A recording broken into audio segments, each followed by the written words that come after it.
순호가 아직 늦지 않았어. 파혼해. 결혼식 피로 현장에서 큰언니가 제 귀에 대고 말했습니다. 하객들이 테이블을 돌며 술잔을 건넸어요. 웃고 악수하고 건배를 했습니다. 그런데 우리 사위한테만 아무도 잔을 안 건넸어요. 150kg이니까요. 사람들 눈에는 그것밖에 안 보였나 봅니다. 단체 사진을 찍는데 사위 옆자리를 비워놓더라고요. 사진에 다 안 담긴다면서요. 사위는 피로 연장 구석에 혼자 앉아 있었어요. 고개를 숙이고 그 큰 어깨가 작아 보였습니다. 무릎 위에 올린 손이 떨리고 있었어요. 그런데 잠시 후 고개를 들더니 웃었어요. 아무 일도 없었다는 듯이. 그때는 몰랐어요. 그 구석에 앉아있던 사람이 어떤 사람이었는지 1년 뒤에야 알게 됐습니다.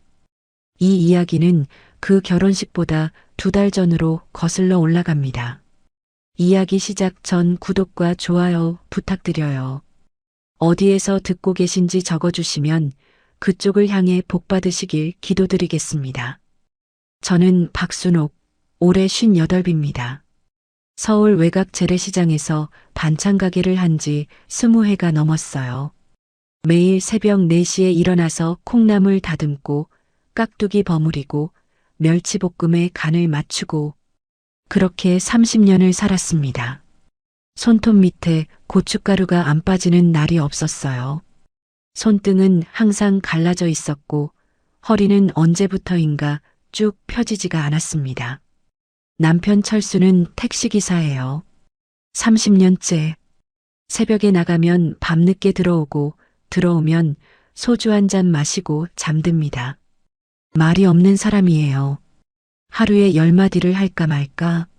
처음엔 답답했는데 30년 살다 보니까 그게 그 사람이더라고요. 그래도 저한테는 자존심이 하나 있었어요. 딸 수진이 서울대 나와서 대기업 과장까지 달았습니다. 시장 아줌마들이 저한테 수진이 엄마라고 부르면 솔직히 기분이 나쁘지 않았어요. 아니, 좋았습니다. 새벽마다 반찬 만드는 게 뭐하러 사는 건가 싶을 때 수진이 생각하면 버텨졌거든요. 저한테 수진이는 그런 아이였어요. 제 인생의 전부. 그날도 평범한 일요일 저녁이었습니다. 가게 정리하고 들어와서 된장찌개를 끓이고 있었어요. 철수는 거실에서 텔레비전 보고 있었고요. 그때 수진이한테 전화가 왔어요. 엄마, 다음 주 일요일에 집에 갈 건데 소개시켜줄 사람이 있어. 심장이 덜컥했습니다. 드디어 우리 수진이가 좋은 남자를 만났나 보다. 얼굴에 웃음이 번졌어요. 그래, 어떤 사람인데? 그건 만나면 알게 될 거야. 근데 엄마, 좀 마음의 준비를 하셔야 해요. 마음의 준비? 갑자기 불안해졌어요. 이혼남인가? 나이가 많나? 외국인인가? 별 생각이 다 들었습니다. 무슨 마음의 준비? 수진아, 무슨 문제 있는 사람이야? 문제는 없어. 진짜 좋은 사람이야. 근데 보면 좀 놀라실 수 있어서. 전화를 끊고 나서 부엌에 한참 서 있었어요. 손에 국자를 들고 보면 놀란다니. 뭘 보고 놀라라는 건지. 철수한테 말했습니다. 여보, 수진이가 남자를 데려온대. 그래. 그게 끝이었어요. 이 사람은 원래 그래요. 딸이 남자를 데려온다는데 고개도 안 돌리고 텔레비전만 봅니다. 속으로는 난리가 나 있겠지만 겉으로는 절대 티를 안 내는 사람이에요. 일주일이 1년 같았습니다. 그리고 그 일요일이 왔어요. 현관 초인종이 울렸습니다. 문을 열었어요. 수진이가 먼저 들어왔습니다. 밝은 얼굴이었어요. 그 뒤에 누가 서 있었습니다. 처음에 신발이 보였어요. 운동화가 290은 될 것 같았습니다. 시선을 올렸어요. 바지가 보였습니다. 허벅지가 제 허리만 했어요. 더 올렸습니다. 배가 보였어요. 둥글고 거대한 배. 셔츠 단추 사이로 천이 벌어져 있었습니다. 더 올렸어요. 턱이 2개였습니다. 아니, 3개처럼 보였어요. 그리고 그 위에 작은 눈 2개. 심장이 멈추는 줄 알았습니다. 안녕하세요, 어머니. 윤대호라고 합니다. 목소리는 의외로 조용했어요. 90도로 허리를 숙여 인사를 했는데 배가 먼저 무릎에 닿는 것 같았습니다. 저는 손에 들고 있던 국자를 떨어뜨렸어요. 쨍하는 소리가 현관에 울렸습니다. 수진이가 대호 씨 팔을 잡고 말했어요. 엄마, 이분이 내가 말한 사람이야. 저는 아무 말도 못했습니다. 입이 떨어지지 않았어요. 억지로 저녁을 차렸습니다. 밥상 앞에 앉았는데 대호 씨가 구석 자리에 앉았어요. 의자가 삐걱거렸습니다. 혹시 부러지는 건 아닌지 이상한 걱정이 들었어요. 철수는 아무 말 없이 밥만 먹었습니다. 저는 밥이 넘어가지가 않았어요. 이게 꿈인가 생시인가. 서울대 나온 우리 딸이, 대기업 과장인 우리 딸이. 저 사람을? 대호 씨가 반찬을 한 젓가락 집더니 말했습니다. 어머니, 이 깍두기 정말 맛있습니다. 저는 대답을 못했어요. 수진이가 대호 씨 팔을 잡으며 말했습니다. 맛있지? 우리 엄마 깍두기가 시장에서 제일 유명해. 수진이 얼굴이 환했어요. 행복해 보였습니다. 그게 더 무서웠어요. 저 애가 진심이구나. 진짜 저 사람을 좋아하는 거구나. 밥상을 치우는데 손이 떨렸습니다. 대호 씨가 돌아가고 나서 저는 참을 수가 없었어요. 여보, 수진이가 미쳤나 봐. 150kg짜리 남자를 데려와? 의자가 부러질 뻔했잖아. 직업이 뭔지도 모르겠고 IT 쪽이라 했잖아. IT가 뭐야 IT가. 그게 뭐 하는 건데. 얼굴도 못 들 만큼 뚱뚱한 사람이 무슨. 철수가 소주를 한 모금 마시더니 말했습니다. 그 녀석 인사는 바르더라. 인사가 바르면 뭐해. 사람이 150kg이야. 150? 철수는 더 이상 아무 말도 안 했어요. 소주잔만 기울였습니다. 저는 부엌에 혼자 앉았어요. 손등으로 눈물을 닦았습니다. 30년을 새벽부터 반찬을 만들면서 수진이 하나만 바라보고 살았어요. 이 손이 갈라지고 이 허리가 휘어도 참았습니다. 수진이만 잘 되면 된다고 그것만 생각했어요. 근데 왜 하필 저런 사람을 데려온 걸까요? 제가 뭘 잘못 키웠을까요?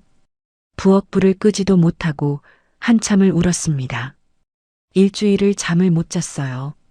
새벽에 일어나 콩나물을 다듬으면서도 대호 씨 얼굴이 떠올랐습니다. 그 거대한 배, 삐걱거리던 의자, 단추 사이로 벌어진 셔츠, 깍두기를 집어먹으면서 맛있습니다 하던 그 작은 눈. 시장 아줌마들한테 들킬까봐 평소처럼 웃었어요. 그런데 속은 타들어가고 있었습니다. 결국 참다 못해 수진이를 불러냈어요. 토요일 오후 가게 문을 일찍 닫고 수진이를 앉혔습니다. 시장 골목 안쪽에 있는 제 가게에. 좁은 가게 안에 플라스틱 의자 2개를 마주 놓고요. 수진아, 엄마가 물어볼 게 있어. 수진이가 저를 바라봤어요. 뭘 물어볼 건지 이미 아는 눈빛이었습니다. 왜 그 사람이야? 제가 물었어요. 목소리가 떨렸습니다. 수진이가 한참 저를 보더니 말했어요. 엄마, 그 사람 이름은 대호예요. 그 사람이 아니라. 움찔했습니다. 딸의 눈이 단호하더라고요. 서울대 면접 때도 저런 눈을 했을까? 이 아이가 이렇게까지 말하는 건 처음이었어요. 엄마, 내가 대호 씨 만난 날 이야기해 줄게. 수진이가 천천히 말을 꺼냈습니다. 2년 전이었대요. 수진이가 인생에서 가장 힘든 시기였다고 했어요. 회사에서 준비하던 프로젝트가 무산됐고 5년 사귄 남자친구한테 버림받았대요. 남자친구가 떠나면서 한 말이 너는 일밖에 모르잖아였다더라고요. 저는 그 얘기를 처음 들었어요. 수진이가 남자친구 있었다는 것도 헤어졌다는 것도 아무 말도 안 했더라고요. 저한테. 그때 가슴이 찡했습니다. 이 아이가 혼자 그걸 다 삼켰구나. 그날 밤 비가 쏟아졌대요. 수진이가 야근하고 퇴근하는 길이었어요.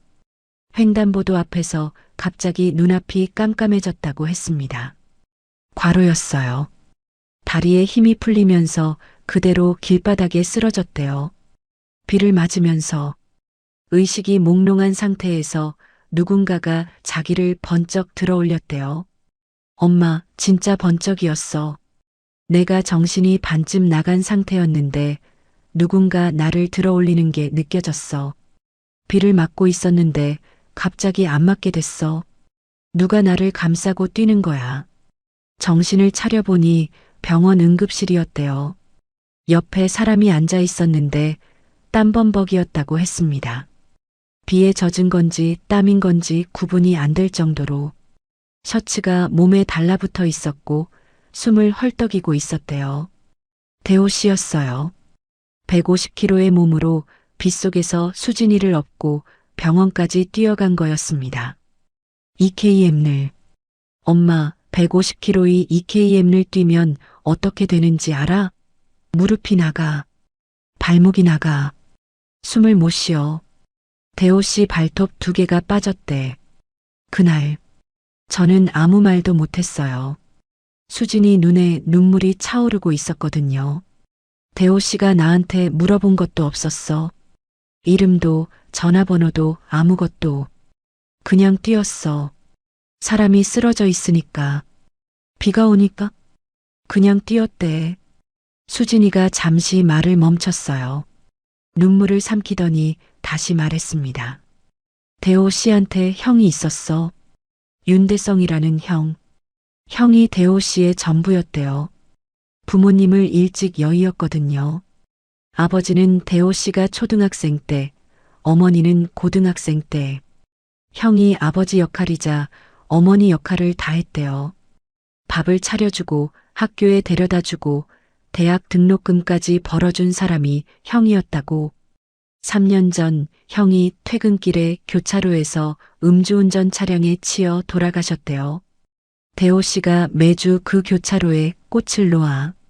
3년째 수진이가 말했습니다. 엄마, 대호 씨가 그 교차로를 지나다가 나를 발견한 거야. 비가 쏟아지는데 사람이 쓰러져 있으니까. 형 생각이 났대. 형을 못 살렸으니까. 눈앞에서 쓰러진 사람은 살려야 한다고. 가게 안이 조용해졌어요. 시장 골목에서 들려오는 소리만 멀리서 울렸습니다. 엄마, 사랑이 뭔지는 나도 몰라. 근데 이건 알아. 이 사람은 진짜라는 거. 수진이 눈이 빨갰어요. 코끝도 빨갰습니다. 그 얼굴을 보는데 갑자기 30년 전에 제가 떠올랐어요. 시장 옆 정류장에서 처음 본 강철수. 빳빳한 양복도 아니고 번듯한 직업도 아니었어요. 택시기사. 그런데 제가 버스를 놓쳤을 때 아무 말 없이 자기 택시에 태워줬습니다. 미터기도 안 켜고요. 어디까지 가세요? 그 한마디. 그때 저는 알았거든요. 아, 이 사람이다. 수진이도 그랬나 봅니다. 집에 돌아와서 잠이 안 왔어요. 이불 속에서 뒤척이는데 철수가 말했습니다. 순호가. 왜? 그 녀석 눈은 막더라. 저는 대답을 안 했어요. 돌아눕기만 했습니다.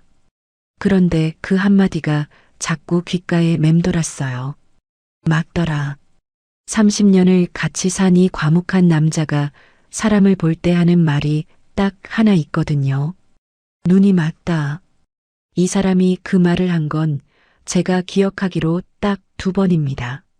30년 전에 저한테 1번, 그리고 지금 대호 씨한테 1번. 천장을 보면서 생각했어요. 수진이 말이, 철수 말이 맞는 건 아닌지. 그런데 눈을 감으면 150kg의 배가 먼저 떠올랐어요. 아직 마음이 안 풀렸습니다. 솔직히요. 결혼을 허락한 건 수진이 때문이었어요. 제가 반대하면 할수록 수진이 눈빛이 단단해졌습니다.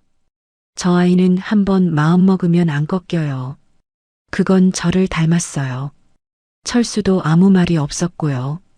이 집에서 말없는 건 찬성이거든요. 허락은 했지만 마음이 풀린 건 아니었어요. 결혼 준비를 하면서도 속이 타들어갔습니다.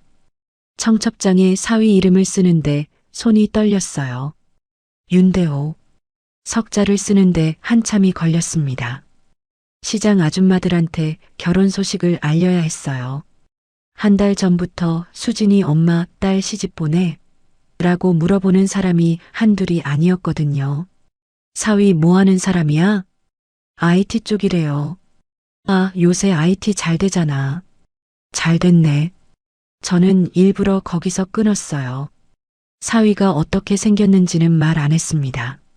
말할 수가 없었어요. 그리고 결혼식 날이 왔습니다. 예식장에 도착해서 하객석을 보는 순간 코끝이 찡했어요. 신부 측 200명 가까이 왔습니다. 제시장 인맥, 철수 택시 동료들, 친척들, 수진이 친구들. 자리가 모자랄 정도였어요. 신랑 측 20명이 채 안 됐습니다. 대호 씨 고모 한 분, 대학 동기 서너 명, 회사 사람 대여섯 명. 그게 전부였어요. 넓은 하객석의 절반이 텅 비어 있었습니다. 의자만 줄줄이 놓여 있고 앉은 사람이 없었어요. 큰언니가 옆에서 말했습니다. 순호가 신랑 쪽에 사람이 저것밖에 없어? 아무 말도 못했어요. 얼굴이 뜨거웠습니다. 등줄기에 식은땀이 흘렀어요. 형부가 철수한테 말하는 게 들렸습니다. 동서, 솔직히 말해봐. 저 친구 뭐 하는 사람이야? 부모도 없고 하객도 없고. 철수는 아무 말 없이 고개만 돌렸어요. 결혼식이 시작됐습니다. 대호 씨가 예식장 입구에서 걸어 들어왔어요. 넓은 통로가 좁아 보일 정도였습니다. 양복이 터질 것 같았어요. 걸음을 옮길 때마다 바닥이 울리는 것 같았고요. 하객석 여기저기서 웅성거리는 소리가 들렸습니다. 저게 신랑이야? 맙소사, 150은 넘겠다. 수진이가 왜? 저는 앞줄에 앉아서 고개를 숙였어요. 올려다볼 수가 없었습니다. 숨이 막혔어요. 그런데요. 대호 씨는 웃고 있었어요. 제가 힐끗 올려다봤을 때 그 사람은 환하게 웃으면서 수진이를 바라보고 있었습니다. 수진이도 웃고 있었고요. 둘이 눈을 마주치는데 세상에 둘만 있는 것 같았어요. 그 순간만큼은 아프더라고요. 다른 의미로 피로연이 시작됐습니다. 여기서부터가 진짜 지옥이었어요. 동수가 축의금 봉투를 건네면서 수진이한테 말했습니다. 수진아, 삼촌이 마지막으로 말리는 거다. 수진이가 웃으면서 대답했어요. 삼촌, 걱정 마세요. 행복할 거예요. 동수는 코웃음을 쳤습니다. 저는 그걸 보면서 주먹을 꽉 쥐었어요. 술잔이 돌기 시작했습니다. 하객들이 테이블을 돌아다니면서 건배를 했어요. 수진이 친구들, 제시장 동료들, 친척들 모두가 웃고 떠들었습니다. 그런데 대호 씨 앞에서는 발걸음이 멈추지 않았어요. 다들 슬쩍 눈을 피하면서 지나갔습니다. 대호 씨 앞에 놓인 소주잔은 비어 있었어요. 처음부터 끝까지 형부가 자기 테이블에서 건배할 때 대호 씨 쪽은 쳐다보지도 않더라고요. 단체 사진을 찍었습니다. 하객들이 줄을 서는데 대호 씨 옆에 서려는 사람이 없었어요. 옆자리가 비었습니다. 큰언니가 말했어요. 사진에 다 안 담기겠다. 뚱뚱하다는 말이었습니다. 대놓고 대호 씨가 그 말을 들었을까요? 모르겠어요. 그 사람은 줄 맨 끝에 서서 어색하게 웃기만 했습니다. 저는 그 모든 걸 보고 있었어요. 한마디도 못하면서 피로연이 끝나갈 무렵이었습니다. 화장실을 가려고 복도로 나갔어요. 복도 끝에 사람이 서 있었습니다. 대호 씨였어요. 벽에 등을 기대고 혼자 서 있었습니다. 넥타이를 고쳐 매고 있었어요. 그런데 손이 떨리고 있었어요. 넥타이 매듭을 잡은 두꺼운 손가락이 부들부들 떨렸습니다. 저는 멈춰섰어요. 발을 뗄 수가 없었습니다. 대호 씨가 심호흡을 했어요. 크게 1번, 2번, 3번, 그리고 양볼을 두 손으로 탁탁 치더니 웃는 얼굴을 만들었습니다. 억지로. 그리고 다시 연회장 안으로 들어갔어요. 활짝 웃으면서. 저는 복도에 한참 서 있었습니다. 다리에 힘이 풀렸어요. 저 사람이 떨고 있었구나. 다 알고 있었구나. 다 듣고 있었구나. 술잔이 안 오는 것도, 옆자리가 비는 것도, 사진에 다 안 담기겠다는 말도 다 알면서 웃고 있었구나. 그날 밤 집에 돌아와서 부엌에 앉았습니다. 울었어요. 사위가 불쌍해서 운 게 아니에요. 아니, 솔직히 말하면 그것도 있었어요. 하지만 그것보다 더 부끄러운 게 있었습니다. 저도 그 사람을 무시했으니까요. 입으로는 안 했어요. 겉으로는 안 했습니다. 근데 속으로는 생각했잖아요. 왜 하필 저런 사람이야. 결혼식 내내 속으로 그 생각뿐이었잖아요. 옆자리가 비었을 때 말 한마디 안 했잖아요. 술잔을 안 건넬 때 대신 건네지도 않았잖아요. 나도 그 사람들이랑 똑같았어요.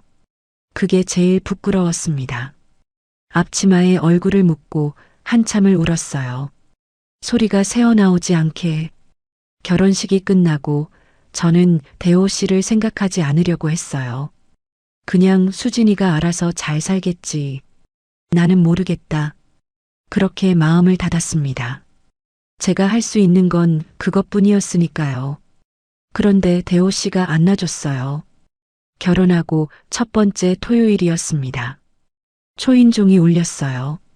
문을 열었더니 대호 씨가 서 있었습니다. 현관 프레임에 몸이 꽉 찼어요. 양손에 과일 상자를 들고 있었는데 상자가 작아 보였습니다. 그 손이 워낙 크니까. 어머니, 안녕하세요.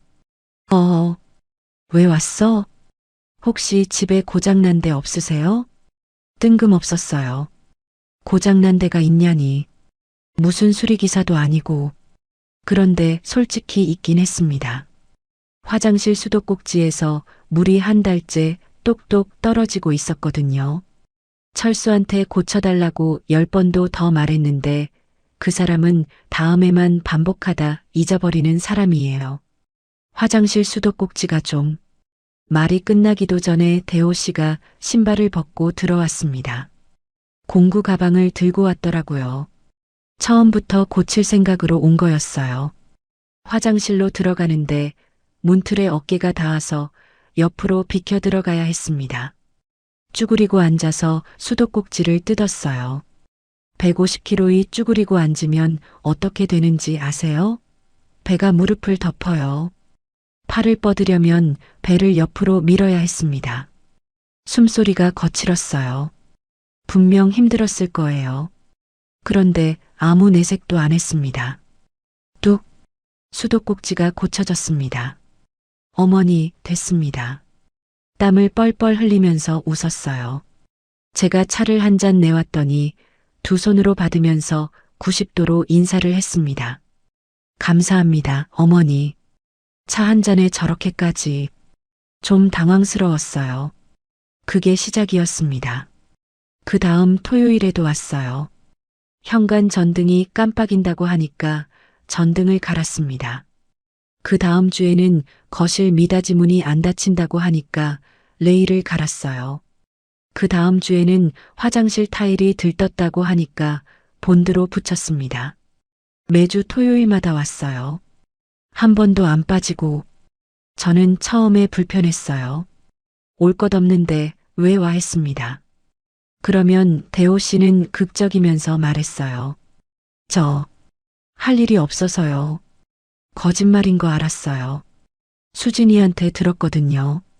대호 씨가 회사에서 주유기를 일한다는 거, 유일한 휴일인 토요일에 여기 오는 거였습니다. 할 일이 없긴. 그 큰 몸뚱이가 거짓말은 못해요. 올 때마다 눈 밑에 그늘이 있었거든요.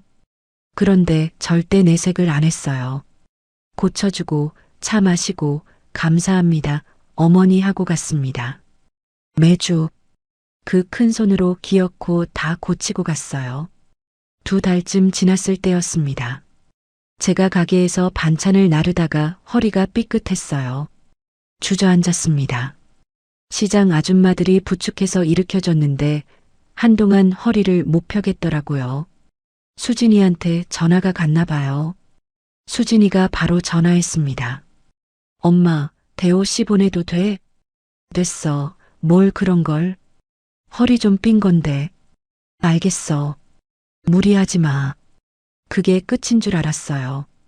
다음 날 아침이었습니다. 새벽 4시에 가게 문을 열러 갔는데 가게 셔터 앞에 뭔가가 놓여 있었어요. 한의원 약봉지, 그리고 메모지 한 장. 메모를 집어들었습니다. 큰 글씨로 또박또박 적혀 있었어요. 글씨가 의외로 반듯했습니다. 그 두꺼운 손가락으로 어떻게 이렇게 곱게 썼을까 싶을 정도로 어머니, 허리에 좋다고 합니다. 약 맞춰서 드세요. 새벽 4시에 가게 앞에 놓여 있었다는 건 이 사람이 새벽에 여기까지 온 거잖아요. 한의원은 전날에 갔겠지만 약을 가져다 놓으러 이 이른 시간에 집에서 여기까지 차로 40분인데 멍하니 서 있었습니다. 약봉지를 들고 그 뒤로도 제가 어디 아프다는 말을 하면 어김없이 뭔가가 도착했어요. 무릎이 시리다고 했더니 무릎 보호대가 왔습니다. 손이 트다고 했더니 핸드크림이 왔어요. 어깨가 결린다고 했더니 발열 패드가 왔습니다. 아무 말도 안 했어요. 그냥 놓고 갔어요. 매번 저는 그게 무서웠습니다. 이해가 안 됐거든요. 왜? 이 사람이 왜 이러는 건데? 결혼식 때 저한테 한마디도 못 들었잖아요. 저는 이 사람 편을 한 번도 안 들어줬잖아요. 속으로 무시까지 했잖아요. 근데 왜 이렇게까지 하는 건데? 그리고 그 일이 있었습니다. 월요일 새벽이었어요. 가게에 출근했는데 가게가 달라져 있었습니다. 셔터를 올리는 순간 멈춰 섰어요. 간판이 바뀌어 있었습니다. 20년 된 낡은 간판이 새 간판으로 깔끔한 글씨에 조명까지 들어오는 간판이었어요. 순옥인의 반찬이라고 적혀 있었습니다.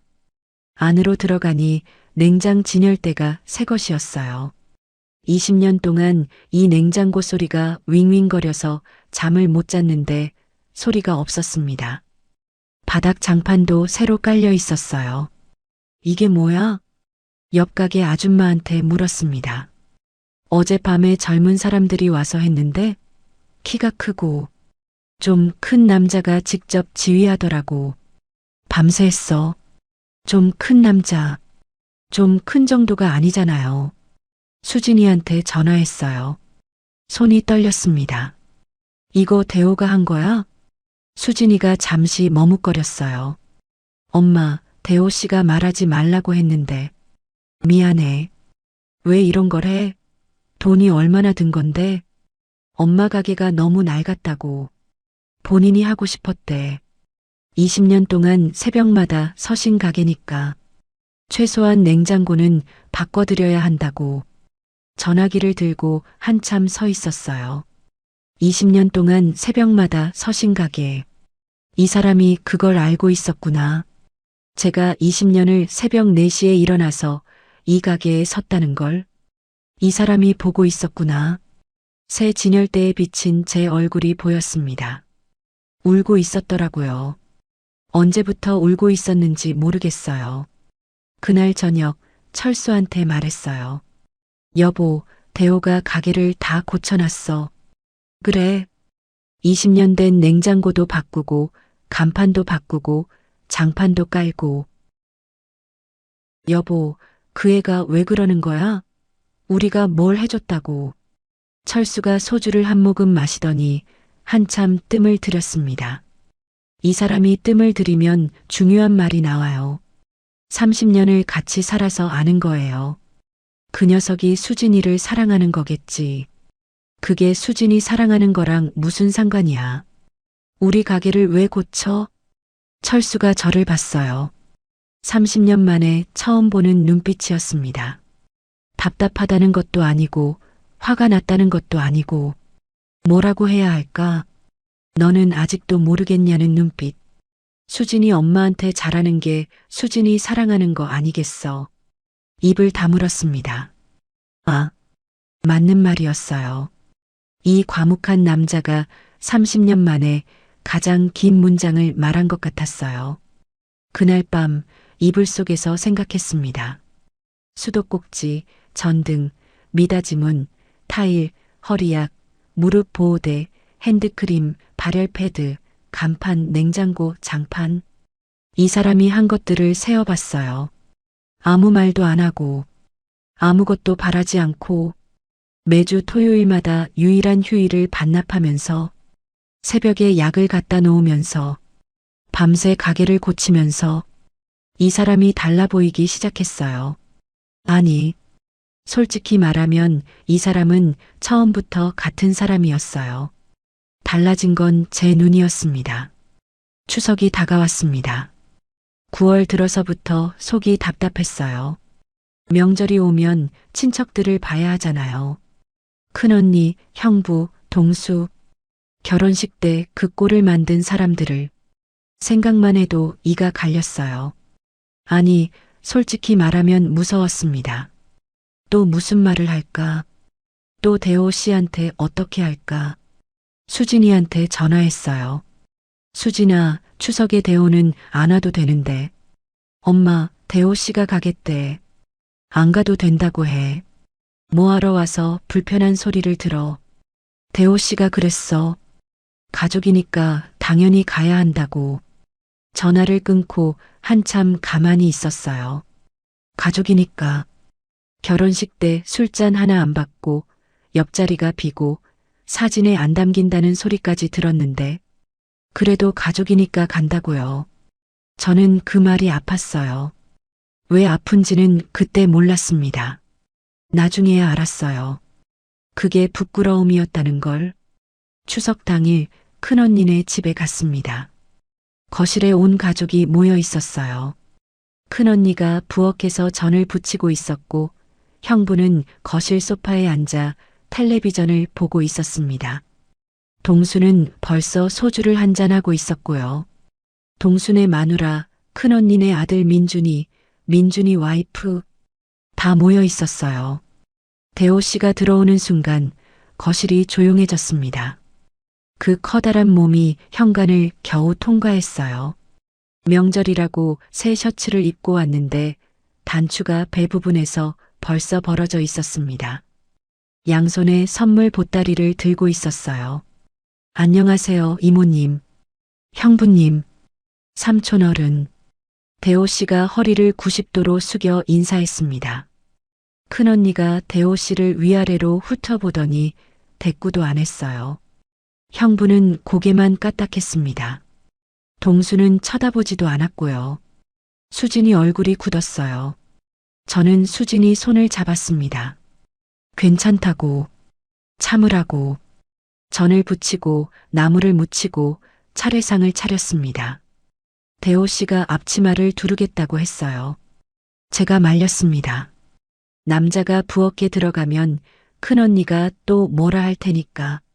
그런데 대호 씨는 들은 척도 안 하고 설거지를 시작했어요. 그 큰 몸이 싱크대 앞에 서니까 부엌이 꽉 찼습니다.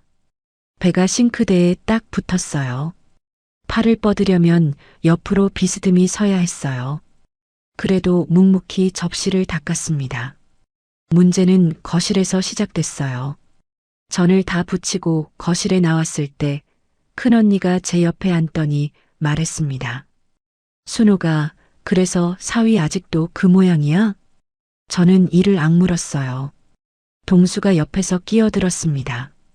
누나, 수진이 인생 망했다니까. 내 말이 맞잖아. 형부도 한마디 했어요.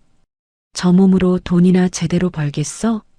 큰언니가 목소리를 높였습니다. 뚱보사위 데리고 다니면 체면이 말이 아니야. 우리 민준이는 은행에서 승진까지 했는데. 순호가 너 친척 모임에 쟤를 데려올 거야? 사람들이 뭐라 하겠어. 거실에서 나누는 말이 부엌까지 다 들렸을 거예요. 부엌이 거실 바로 옆이니까. 저는 부엌 쪽을 봤습니다. 대호 씨가 설거지하는 손이 멈춰 있었어요. 접시를 든 채로 미동도 없이. 그러더니 천천히 다시 접시를 들어 올렸습니다. 아무 일 없다는 듯이 설거지를 계속했어요. 그걸 보는 순간 뭔가가 터졌습니다. 뱃속에서부터 뜨거운 게 치밀어 올랐어요. 심장이 쿵쿵 뛰었습니다. 손이 떨렸어요. 가만히 있을 수가 없었습니다. 저는 자리에서 일어났습니다. 언니, 큰언니가 저를 봤어요. 왜? 우리 사위 욕하지 마. 거실이 조용해졌습니다. 숨소리도 안 들렸어요. 큰언니가 눈을 동그랗게 떴어요. 제가 언니한테 말대꾸를 한 적이 없거든요. 58년 살면서 한 번도. 언니가 뭐라 하면 네, 언니하고 넘기는 게 저였으니까. 순호가 네가 지금 나한테 언니가 우리 사위 뭘 알아? 제 목소리가 떨렸습니다. 눈에 눈물이 차오르는데 참았어요. 울면 안 돼. 여기서 울면 지는 거야. 매주 우리 집에 와서 고장난 거 다 고쳐주는 사람이 우리 사위야. 내 허리가 아프다니까 새벽에 한의원 약을 갖다 놓은 사람이 우리 사위야. 20년 된 가게 간판이랑 냉장고를 밤새 바꿔준 사람이 우리 사위야. 큰언니 입이 벌어졌어요. 저는 멈추지 않았습니다. 언니네 민준이가 그래 봤어?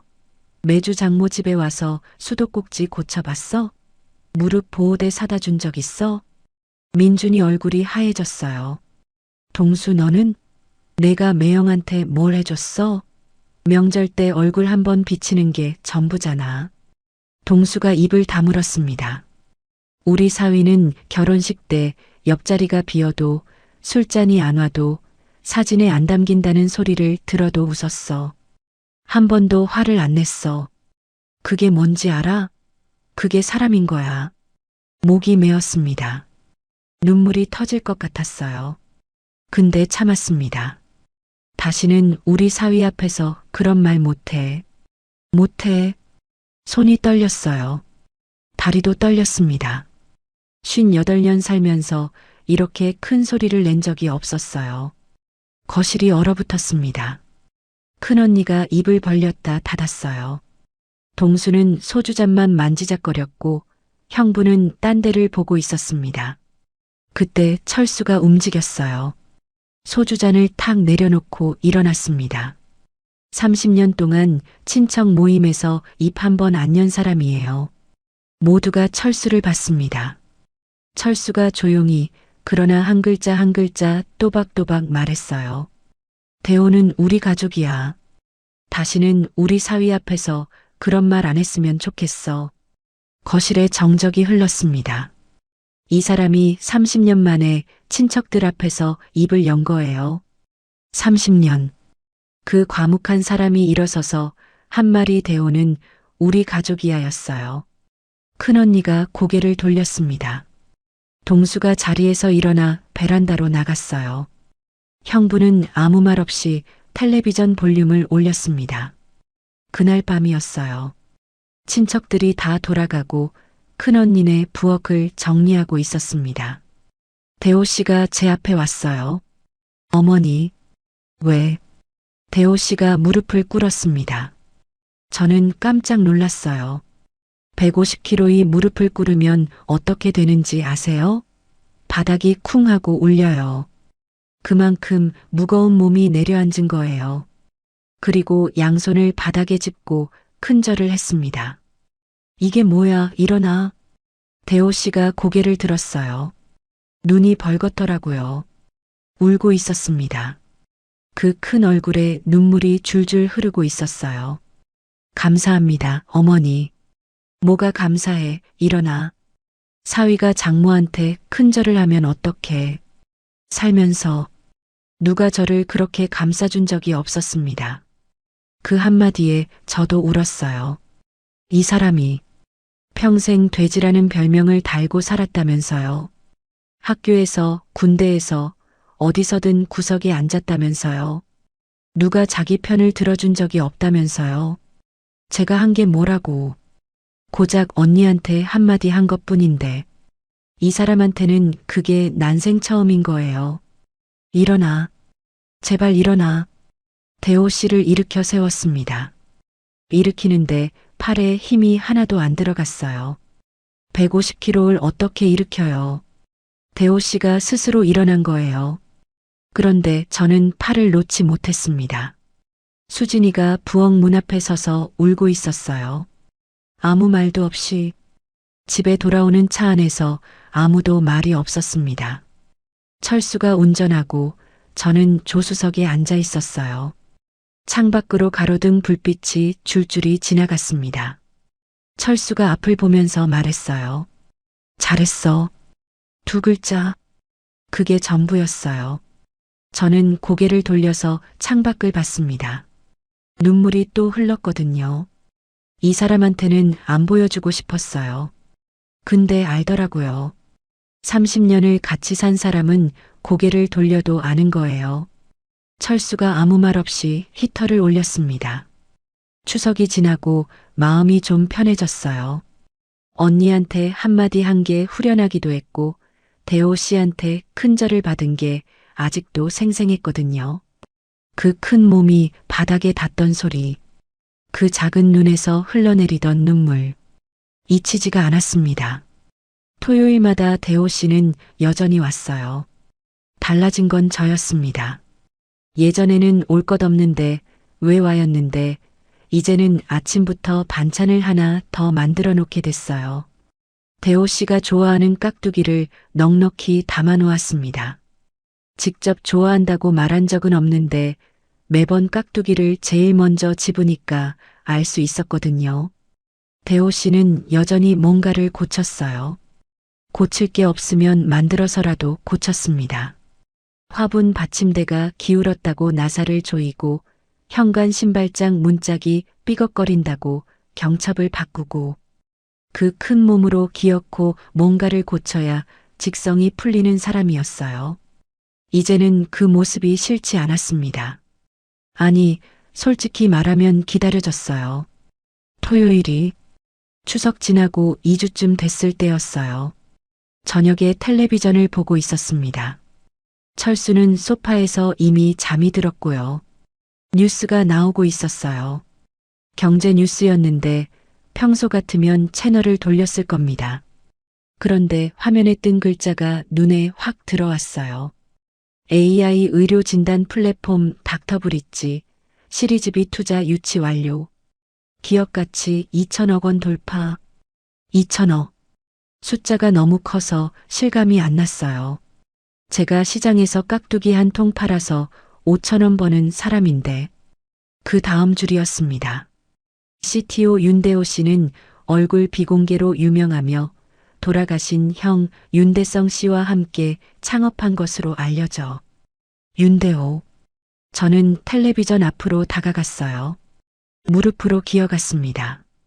화면을 들여다봤어요. 회사 로고만 크게 나오고 사진은 없었습니다. CTO 얼굴 비공개라고. 윤대호. 윤대호. 우리 사위도 윤대호인데 형이 윤대성이라고 했었는데 3년 전에 돌아가셨다고 했었는데 심장이 두근거리기 시작했어요. 손이 차가워졌습니다. 설마 그건 아니겠지. 리모컨을 찾았어요.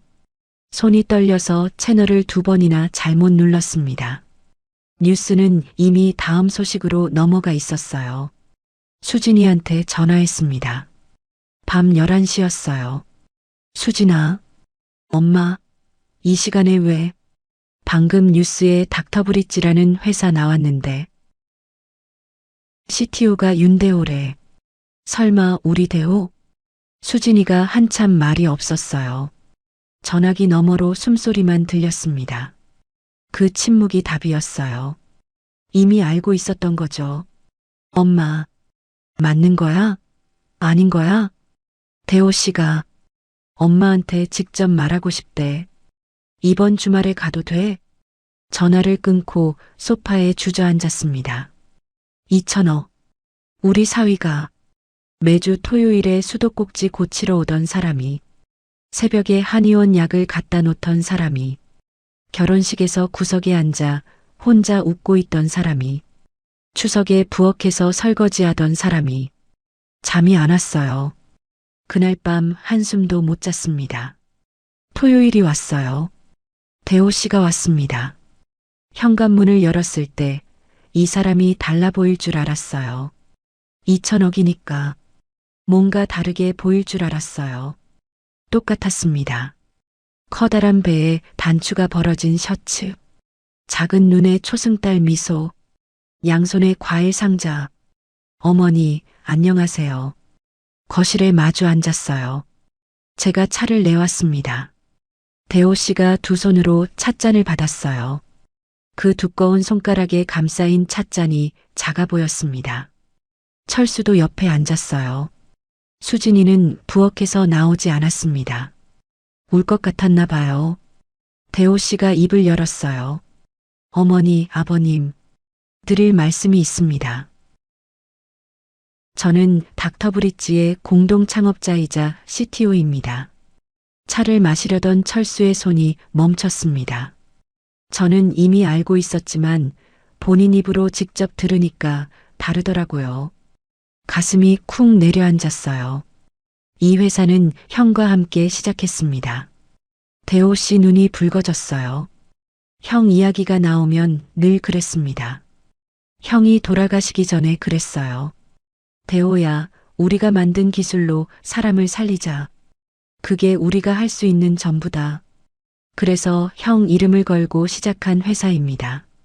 대호 씨가 고개를 숙였어요. 잠시 말을 잇지 못했습니다. 큰 어깨가 떨렸어요. 그런데 왜 숨겼어? 제가 물었어요.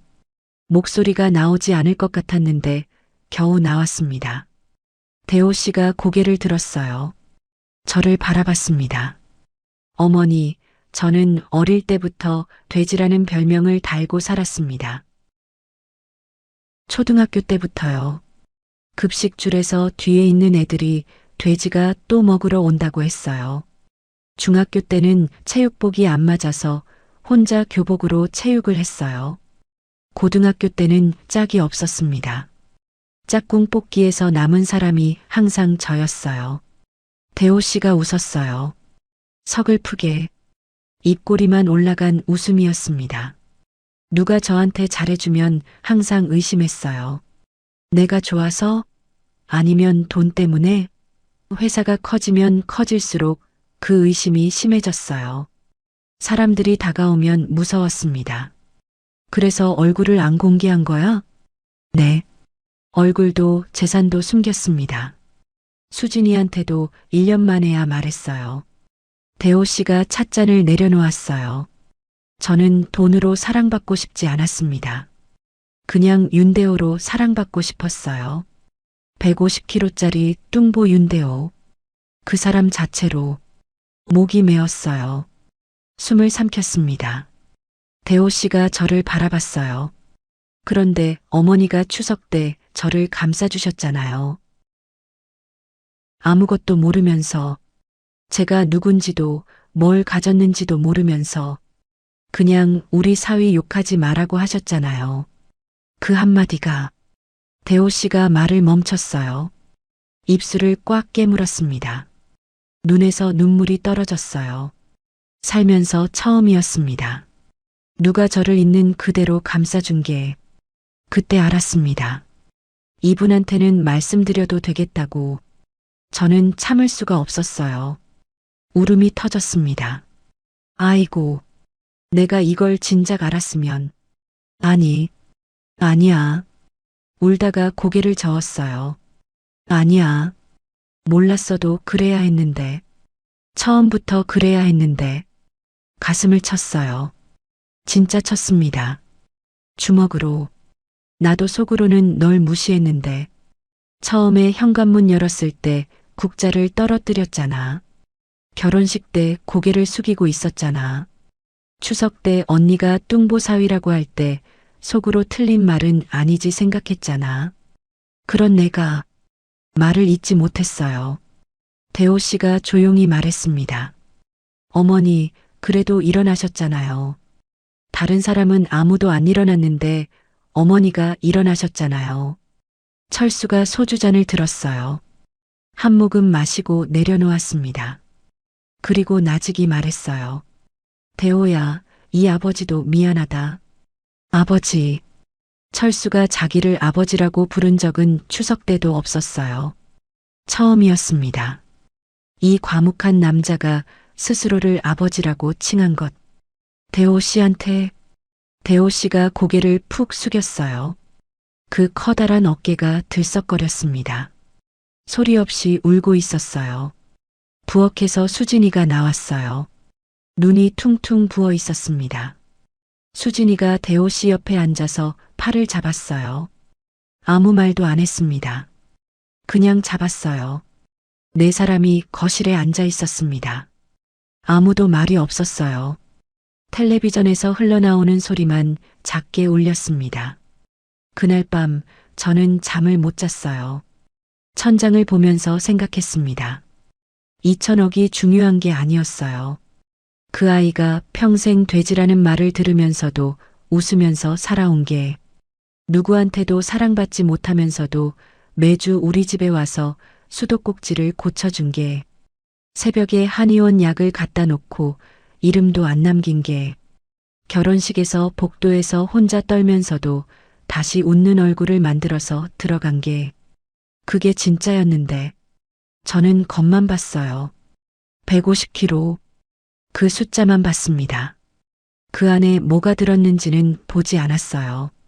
비 오는 밤에 모르는 사람을 업고 EKM을 뛴 다리, 매주 장모집 수도꼭지를 고쳐준 손, 형을 위해 사람을 살리는 기술을 만든 머리, 모든 조롱을 참고 웃어넘긴 마음, 그게 다 150kg 안에 들어있었는데 저는 못 봤어요.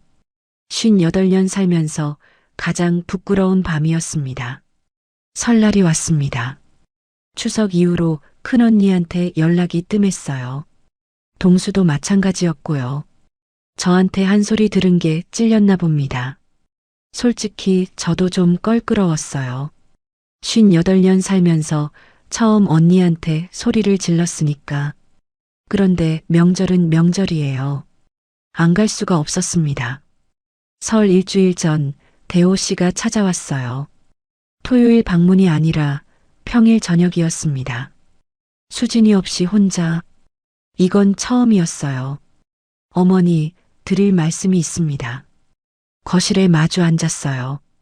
대호 씨 얼굴이 평소와 달랐습니다. 긴장한 게 아니라 뭔가를 결심한 사람의 얼굴이었어요. 이번 설날에 가족들 앞에서 말씀드리려고 합니다. 뭘? 저에 대해서요. 회사 일. 전부 다. 저는 잠시 대호 씨를 봤습니다. 이 사람이 얼마나 오래 숨겨왔는지 아니까. 돼지라는 별명이 무서워서, 돈 때문에 다가오는 사람들이 무서워서 평생을 숨겨온 사람이 스스로 말하겠다고. 꼭 말해야 하겠어? 네. 대호 씨가 저를 똑바로 봤어요. 어머니가 추석 때 저를 감싸주셨잖아요. 아무것도 모르면서. 그때 저는 처음으로 숨지 않아도 되겠다고 생각했습니다.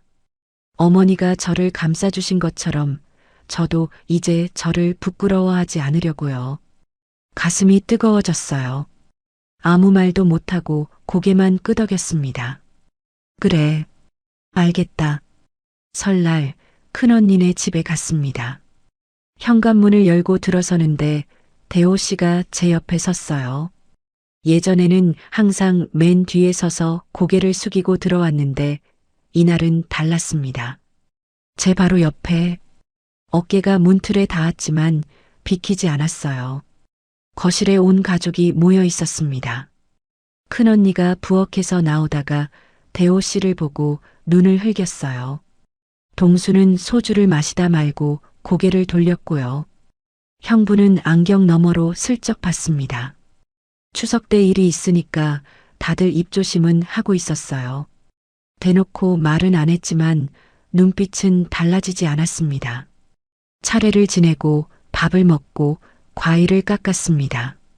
거실에 모두 둘러앉았을 때 대호 씨가 자리에서 일어났어요. 어머니, 아버님, 그리고 가족 여러분, 드릴 말씀이 있습니다. 거실이 조용해졌어요. 큰언니가 또 뭐야 하는 표정을 지었고 동수는 소주잔을 내려놓았습니다. 대호 씨가 가방에서 서류 봉투를 꺼냈어요. 큰 손이 봉투를 여는 게 보였습니다. 손이 안 떨리더라고요.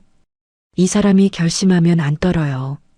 결혼식 때 복도에서 떨던 사람이 맞나 싶을 정도로 그동안 제대로 인사를 못 드렸습니다. 부끄러워서 숨기고 있던 게 있습니다. 형부가 팔짱을 끼며 말했어요. 뭔데? 대호 씨가 서류를 펼쳤습니다. 저는 AI 의료 진단 플랫폼 닥터브릿지의 공동 창업자이자 CTO입니다. 아무도 반응하지 않았어요. 뭔 소린지 못 알아들은 거예요. 대호 씨가 이었습니다. 지난달 시리즈비 투자 유치를 마쳤고 기업 가치 2천억 원을 인정받았습니다. 2초, 3초, 거실에 정적이 흘렀어요. 큰언니 손에서 귤이 떨어졌습니다. 바닥에 대굴대굴 굴러갔어요. 동수의 소주잔이 입에 닿은 채로 멈춰 있었어요. 삼킨 건지 안 삼킨 건지 모르겠는 표정. 형부가 안경을 벗었습니다. 닦지도 않고 허공을 봤어요. 잠깐, 닥터브릿지? 그 뉴스에 나온 그 회사? 형부가 물었어요. 목소리가 갈라졌습니다. 유통업을 하는 사람이니까 뉴스에서 이 회사 이름을 들어봤겠죠. 대호 씨가 고개를 끄덕였습니다. 네, 그 회사입니다. 큰언니가 입을 벌렸다 닫았어요. 세 번쯤 반복했습니다. 금붕어처럼. 동수가 소주잔을 탁 내려놓더니 물었어요. 형이 해 혹시 2천억이면 내 지분이 얼마야? 제가 동수를 봤어요. 이미 돈 계산을 하고 있더라고요. 저는 속이 뒤틀렸지만 참았습니다. 아직 대호 씨 말이 안 끝났으니까. 대호 씨가 대답하지 않았어요. 대신 이렇게 말했습니다. 하지만 오늘 말씀드리는 이유는 돈이나 성공 때문이 아닙니다. 대호 씨가 저를 바라봤어요. 수진이가 저를 부끄러워하지 않았으니까. 어머니, 아버님이 저를 가족으로 받아주셨으니까. 이제 저도 저를 부끄러워하지 않으려고요. 큰언니가 고개를 돌렸어요. 눈이 빨개져 있었습니다. 대호 씨가 봉투를 하나 더 꺼냈어요. 이건 어머니, 아버님께 드리는 겁니다. 봉투를 열었습니다. 서류가 나왔어요. 아파트 등기권리증, 서울 강남 신축 아파트, 명의가 적혀 있었습니다. 강철수, 박순옥. 이게 뭐, 결혼할 때 예단도, 예물도 제대로 못 해드렸습니다. 대호 씨가 철수를 바라봤어요. 아버님이 소주잔 뒤에서 한숨 쉬시는 거 다 알고 있었습니다. 철수의 눈이 커졌어요. 이 과묵한 남자가 눈이 커지는 건 처음 봤습니다. 어머니가 부엌에서 몰래 눈물 닦으시는 것도요. 제 손이 떨렸어요. 수진이를 그렇게 좋은 사람으로 키워주셨으니까요. 이건 당연한 겁니다. 거실이 또 조용해졌어요. 근데 이번 정적은 달랐습니다. 처음의 정적은 충격이었고 이번 정적은 감동이었어요. 공기가 다르더라고요. 큰언니가 울기 시작했습니다. 처음에는 소리가 안 났어요. 입을 틀어막고 있었거든요. 그러다 결국 터졌습니다. 대호야, 이모가 미안해. 큰언니가 코를 훌쩍이면서 말했어요.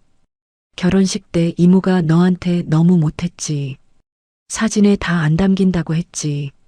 그때 이모가 미쳤었어. 미안해. 큰언니가 앞치마로 눈물을 닦았어요. 평생 남 흉보기만 하던 사람이 울면서 사과하는 건 처음 봤습니다. 형부는 아무 말 없이 고개를 숙이고 있었어요. 안경을 손에 쥔 채로 손이 떨리고 있더라고요. 그때 동수가 일어났습니다. 동수가 대호 씨한테 다가갔어요. 저는 순간 긴장했습니다. 이 사람이 뭔 소리를 할지. 대호야. 네, 삼촌어른. 사실 나 요즘 사업이 좀 어려운데 혹시 투자 쪽으로. 저는 바로 끊었습니다. 동수야. 동수가 저를 봤어요.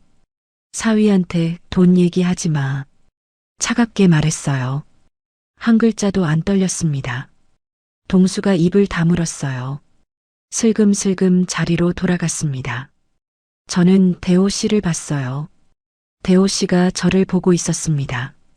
작은 눈이 초승달이 되어 있었어요. 고맙다는 눈빛. 저는 자리에서 일어났습니다. 대호 씨 앞으로 걸어갔어요. 대호야. 네, 어머니. 아파트 등기를 들어 올렸어요. 대호 씨 손에 도로 쥐어줬습니다. 아파트는 돌려줄 거야. 대호 씨 눈이 동그래졌어요. 어머니, 나는 그런 거 필요 없어. 대호 씨 손을 잡았어요. 그 크고 두꺼운 손을 제 두 손으로 감쌌습니다. 감싸지지가 않았어요. 너무 컸거든요. 그래도 잡았어요. 그 대신 명절 때 우리 집에 오면 넌 이제 구석에 앉지 마. 내 옆에 앉아. 알겠지? 대호 씨 얼굴이 일그러졌어요. 울음이 터진 거였습니다. 나중에 수진이한테 들은 말이에요. 대호 씨가 30년 넘게 살면서 내 옆에 앉아라는 말을 들어본 적이 한 번도 없었대요. 학교에서도 구석이었고, 군대에서도 구석이었고, 회사에서도 구석이었대요. 사진을 찍을 때도 맨 끝, 밥을 먹을 때도 맨 끝, 버스를 탈 때도 맨 뒤, 항상 구석이었대요. 그 큰 몸이 아무리 커도 세상은 이 사람한테 자리를 안 내줬대요. 그런 사람한테 제가 내 옆에 앉아라고 한 거예요. 대호 씨가 제 손을 꽉 잡았습니다. 그 큰 손이 떨리고 있었어요. 눈에서 눈물이 뚝뚝 떨어졌습니다. 소리 없이 그냥 뚝뚝. 철수가 일어나서 대호 씨 뒤로 갔어요. 대호 씨의 넓은 어깨에 손을 올렸습니다. 아무 말 없이 수진이가 울고 있었어요. 손으로 입을 막고 큰언니도 울고 형부도 고개를 숙이고 있었고 동수도 베란다 쪽을 보면서 코를 훌쩍거렸어요. 거실에 있는 사람 전부가 울고 있었습니다. 그때 제가 생각했어요. 이게 가족이구나. 겉모습으로 판단하고 상처 주고 뒤늦게 후회하고 그래도 결국 울면서 안아주는 거. 이게 가족이구나. 못났지만 그래도 가족이에요. 3년이 지났습니다. 많은 게 변했어요. 그런데 이상한 건 변하지 않은 것들이 더 많다는 거예요. 대호 씨는 여전히 토요일마다 우리 집에 옵니다. 딱 하나 달라진 게 있다면 이제는 제가 먼저 전화해요. 대호야, 이번 주 토요일에 깍두기 새로 담갔다. 와서 가져가. 네, 어머니. 감사합니다. 그 목소리가 여전히 조용해요. 3년 전이나 지금이나 똑같이 조용합니다. 달라진 건 그 목소리를 듣는 제 마음이에요. 예전에는 부담이었는데 지금은 기다려져요. 대호 씨가 살을 뺐어요. 수진이가 임신하고 나서부터였어요. 수진이가 말한 적은 없대요. 살 빼라고. 한 번도. 그런데 대호 씨가 스스로 시작했습니다. 새벽마다 1시간씩 걸었어요. 150km 걸으면 무릎에 무리가 오거든요. 그래서 천천히, 아주 천천히 걸었대요. 수진이가 저한테 그러더라고요. 엄마, 대호 씨가 그래. 아이 손을 잡고 산책하려면 오래 걸을 수 있어야 한다고. 그 한마디에 코끝이 찡했어요. 이 사람은 자기를 위해서는 살을 안 뺐어요. 평생 돼지라는 말을 들으면서도 자기를 위해서는 안 바꿨어요. 그런데 아이를 위해서는 바꿨어요. 아이 손을 잡고 걷기 위해서 3년 동안 30kg를 뺐습니다. 지금 120kg이에요. 여전히 큽니다. 여전히 의자가 삐걱거려요. 여전히 셔츠 단추가 벌어집니다. 그런데 얼굴이 달라졌어요. 턱이 2개에서 하나 반으로 줄었고 눈이 조금 더 보이게 됐어요. 작은 초승달이 아니라 반달이 됐달까요? 그래도 웃으면 여전히 초승달이에요. 그건 안 변했습니다. 손주가 태어났어요.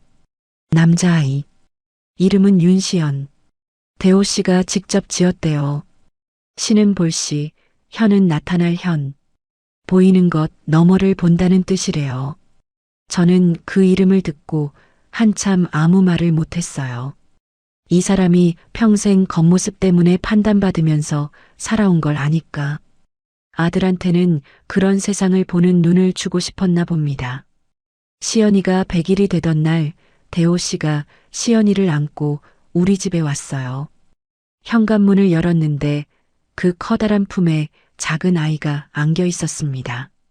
대호 씨의 두꺼운 팔뚝 위에 시연이가 올려져 있었어요. 마치 큰 바위 위에 참새가 앉은 것 같았습니다. 어머니, 시연이가 할머니 보고 싶대요. 시연이를 받아 안았어요. 가벼웠습니다. 세상에서 제일 가벼운 무게. 그런데 눈물이 나더라고요. 왜 우는지 모르겠어요. 그냥 나왔어요. 이 아이가 있으니까. 대호 씨가 있으니까. 수진이가 웃고 있으니까. 다 있으니까. 철수가 시연이 손을 잡으면서 말했어요. 할아버지다. 30년 동안 10마디 하기 힘든 사람이 손주한테는 먼저 말을 걸더라고요. 인간이라는 게 참 신기해요. 가게도 달라졌어요. 대호 씨가 고쳐준 순옥이네 반찬 간판은 3년이 지나도 깨끗합니다. 냉장고도 조용하고 장판도 깔끔하고요. 시장 아줌마들이 가게 앞을 지날 때마다 수진이 엄마 가게 제일 깔끔하다고 해요. 근데 이제는 수진이 엄마보다 더 많이 듣는 말이 있어요. 사위 자랑 좀 그만해, 순옥이. 제가 사위 자랑을 좀 많이 합니다. 솔직히 인정해요. 우리 사위가 말이야. 이 냉장고를 밤새 바꿔준 거야. 우리 사위가 매주 우리 집에 와서 고장난 거 다 고쳐줘. 우리 사위 손이 얼마나 큰지 알아? 그런데 깍두기 집는 건 또 얼마나 섬세한지. 시장 아줌마들이 알았어 하면서 손을 흔들어요. 근데 싫은 표정은 아니에요. 웃으면서 흔들어요. 저도 웃으면서 또 자랑해요. 살면서 이렇게 자랑할 게 생긴 건 처음이거든요. 큰언니도 달라졌어요. 추석이든 설이든 이제 대호 씨한테 먼저 말을 걸어요. 대호야, 밥 많이 먹어. 예전에 사진에 다 안 담기겠다고 했던 사람이요. 사람이 변하는 건 쉽지 않은데 큰언니는 변했어요. 아마 부끄러웠던 거겠죠. 자기가 한 말들이. 동수는 아직 좀 어색. 대호 씨를 보면 말을 잘 못하더라고요. 대호 씨한테 투자 부탁했다가 저한테 혼난 뒤로 쭈그러들었어요. 그래도 설날에 시연이를 안아보면서 웃긴 했어요. 삼촌 할아버지다 하면서. 그래요, 천천히 가면 돼요. 형부는 여전히 말이 없어요. 근데 대호 씨한테 술잔을 건넸습니다. 설날에 처음으로 아무 말 없이. 대호 씨가 두 손으로 받으면서 고개를 숙였어요. 형부가 고개를 끄덕였습니다. 그게 전부였어요. 그런데 그걸 보는 순간 눈물이 날 것 같았어요.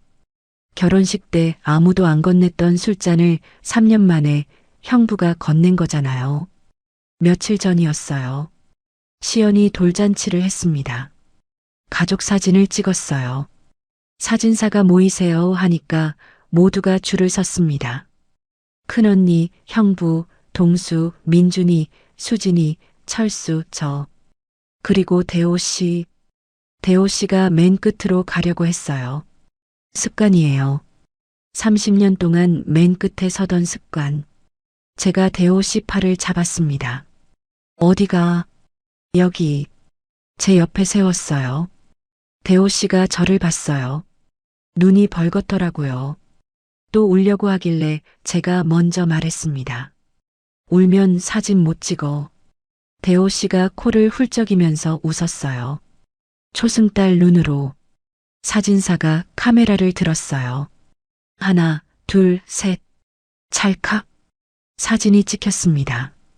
저는 가운데 있었고 왼쪽에 철수, 오른쪽에 대호 씨. 대호 씨 팔에 시연이가 안겨 있었어요. 수진이가 대호 씨 옆에서 웃고 있었고요. 나중에 사진을 봤어요. 대호 씨가 화면의 3분의 1을 차지하고 있었습니다. 옆 사람이 밀려날 정도로 120kg의 가운데 서면 그래요. 사진이 기울어져 보이기까지 했어요. 근데요, 그게 좋았어요. 그 큰 사람이 제 옆에 있으니까, 시연이를 안고 있으니까, 수진이가 웃고 있으니까, 빈자리가 없었어요. 결혼식 때 비어있던 그 옆자리가 이제는 없었습니다. 밤에 이불 속에서 그 사진을 또 봤어요. 핸드폰 화면을 확대했습니다. 대호 씨 얼굴을 웃고 있었어요. 결혼식 때 복도에서 억지로 만들었던 그 웃음이 아니었어요. 진짜 웃음이었습니다. 초승달 눈이 완전히 감길 정도로. 사람이 진짜로 웃으면 눈이 사라진대요. 대호 씨 눈이 사라져 있었어요. 작은 눈이 더 작아져서 아예 없는 것처럼 보였어요. 그게 행복이라는 거더라고요. 핸드폰을 내려놓고 천장을 봤습니다. 30년 전 시장 옆 정류장에서 강철수를 처음 만났을 때 저는 겉모습을 보지 않았어요.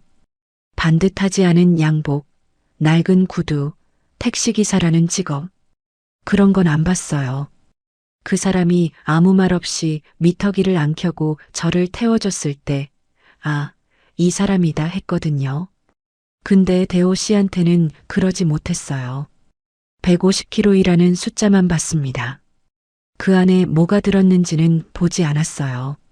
비 오는 밤에 모르는 사람을 업고 뛸 수 있는 다리, 매주 장모집 수도꼭지를 고칠 수 있는 손, 형을 위해 사람을 살리는 기술을 만든 머리, 모든 조롱을 웃어넘길 수 있는 마음. 그게 다 150kg 안에 들어있었는데 58년을 살고 나서야 알았어요. 사람의 크기는 몸무게로 재는 게 아니라는 걸요. 저는 반찬가게 아줌마입니다. 대단한 사람이 아니에요. 근데 하나 배운 게 있어요. 겉만 보면 안 돼요. 사람은 열어봐야 합니다. 뚜껑을 열어봐야 안에 뭐가 들었는지 알 수 있어요. 깍두기 통도 그렇잖아요. 겉은 다 똑같이 생긴 플라스틱 통인데 어떤 통에는 맛있는 깍두기가 들어있고 어떤 통에는 상한 김치가 들어있어요. 우리 사위는요. 겉은 150kg짜리 커다란 통이었어요. 근데 안에는 세상에서 제일 따뜻한 마음이 들어있었습니다. 여러분, 사람을 겉모습으로 판단하지 마세요. 열어보세요.